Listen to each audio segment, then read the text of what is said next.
ઉત્તરાયણનો તહેવાર નજીક આવતા જ સુરતમાં પતંગ દોરીનું બજાર ગરમાયું છે, પરંતુ તેની સાથે જ નકલી ચીજ વસ્તુઓ વેચનાર શખ્સો પણ સક્રિય થયા છે।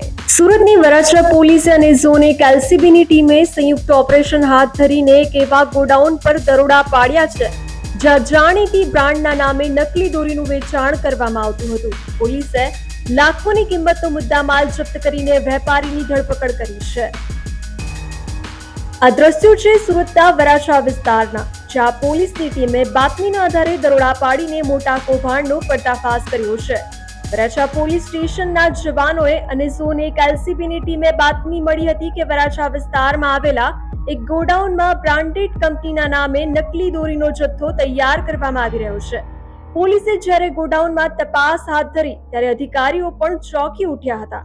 અહીં સસ્તી અને હલકી ગુણવત્તાની દોરીના બોબિન પર વર્ધમાન, કોટસ અને પાંડા જેવી નામી કંપનીઓના નકલી સ્ટીકરો લગાવીને તેને ઊંચા ભાવમાં બજારમાં પધરાવવાની પૂરતી તૈયારી કરી લેવામાં આવી હતી।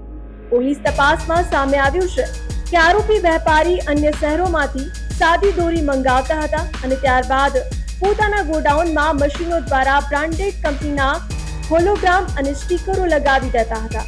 આ દરોડા દરમિયાન પોલીસે હજારોની સંખ્યામાં નકલી સ્ટીકરો, પેકેજિંગ મટીરિયલ અને દોરીનો જથ્થો મળીને કુલ 41 લાખથી વધુનો મુદ્દામાલ जब्त કર્યો છે।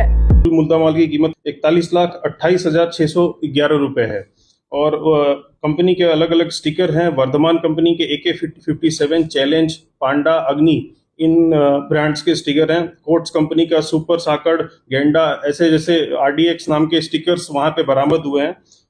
टोटल वहाँ पे स्टिकर बिना बॉबिन 414 रंग मिले हैं और अलग अलग कंपनी के स्टिकर मिले हैं। पैकिंग की मशीन मिली है और इसके साथ साथ हमने इन कंपनीज को अभी फिलहाल हमने एक जानवा जोग दाखिल किया है वराछा पुलिस स्टेशन में और रेलेवेंट कंपनीज को हमने मेल किया है कि आप यहाँ पे आएं और कॉपीराइट के तहत हमें फरियाद दें ताकि हम इस पे उचित न्यायिक कार्रवाई कर सकें।